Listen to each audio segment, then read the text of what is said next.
ভিক্টোরিয়ায় বিশেষ অনুষ্ঠানে কেন্দ্রীয় স্বরাষ্ট্রমন্ত্রী অমিত শাহ এই মুহূর্তে নজর রাখবো সেদিকে।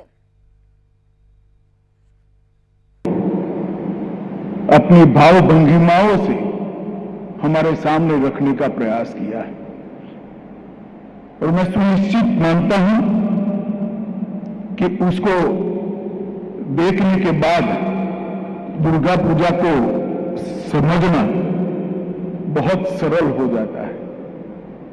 हमारा देश सदियों से एक सांस्कृतिक नदी के रूप में बहता रहा है। हजारों साल से मानते हैं कि हमारी संस्कृति एटर्नल है, इसको कभी भी कोई भी मिटा नहीं सकता। इसका संदेश विश्व के लिए है और पूरा विश्व इसका सम्मान करता है। आज जब स्त्री सशक्तिकरण की, वीमेन एम्पावरमेंट की बात करते हैं, उनको शायद मालूम नहीं है कि हमारे पुराणों के अंदर लिखा गया, उपनिषदों के अंदर लिखा गया कि जहां नारी की पूजा होती है वहां देवताओं का वास होता है और जहां नारी की पूजा होती है वहीं सुख और समृद्धि होते हैं। विमेन एम्पावरमेंट का जो विचार है हमारे बाद हजारों साल के बाद बलवत्तल होकर फिर से एक बार वाया पश्चिम यहां पर आया है।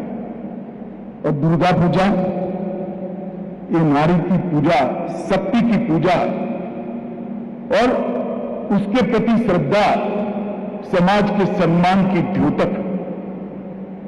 हमारे यहां जो निरंजन निराकार ईश्वर की कल्पना की है, इसमें संसार के संचालन के लिए परम शक्तिमान को 4 हिस्सों में बांटा है, ब्रह्मा, विष्णु, महेश और शक्ति। सृजन,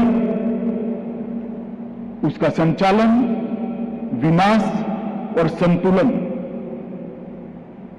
ब्रह्मा, विष्णु, महेश। इसके पर सृजन, संचालन और विनाश की जिम्मेदारी है, इसकी व्याख्या की गई है। परंतु सब में संतुलन बनाने की जिम्मेदारी शक्ति को दी है।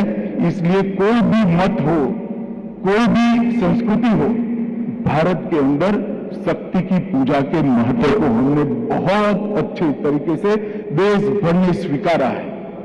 और आज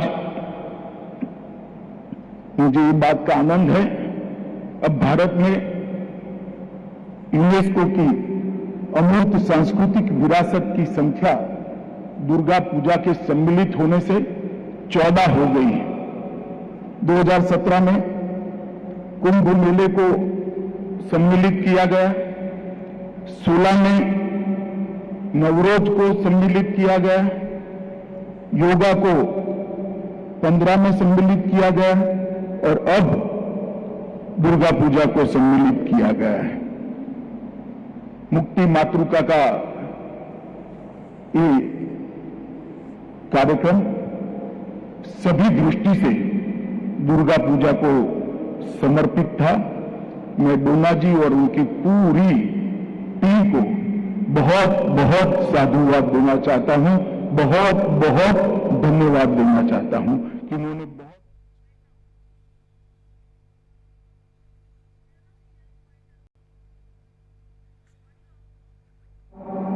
आजादी का अमृत महोत्सव न केवल देश, मैं मानता हूं कि पूरे विश्व के लिए महत्वपूर्ण है।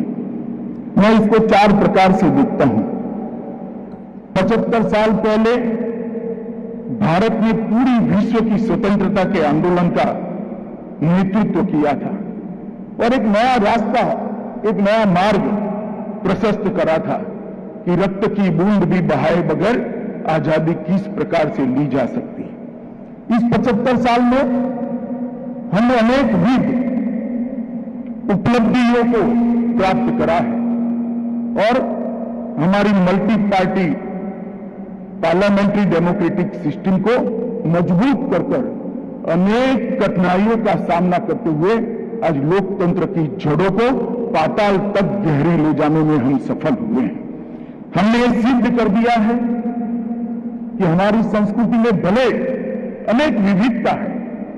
मैं गुजरात से आया हूं, दोनों प्रस्तुतियां गुजराती में नहीं थी, ज्यादातर बंगाली में, परंतु शब्द, संगीत और भावभंगिमा ने मुझे समझने में जरा भी देरी नहीं लगी। यही बात हमारे देश को जोड़ती है। एक जमाने में हमारी सांस्कृतिक विरासत को, उसकी विविधताओं को, हमारी भाषा, हमारा खान पान, हमारी वेशभूषा, इसकी विविधताओं को हमारी वीकनेस के रूप में देखा जाता था। आज 75 साल के बाद दुनिया के सामने हमने सिद्ध कर दिया है और मोदी जी ने 14 से 21 के बीच में इसको दुनिया को परिचय भी करा दिया है कि यही हमारी स्ट्रेंथ है, यही हमारी ताकत है, विविधता में एकता, ये भारत की विशेषता है मित्रों। और चौथा, भारत विश्व के अंदर सर्वोच्च स्थान पर बैठे, इसका संकल्प लेकर हम आगे बढ़े। और जब आजादी का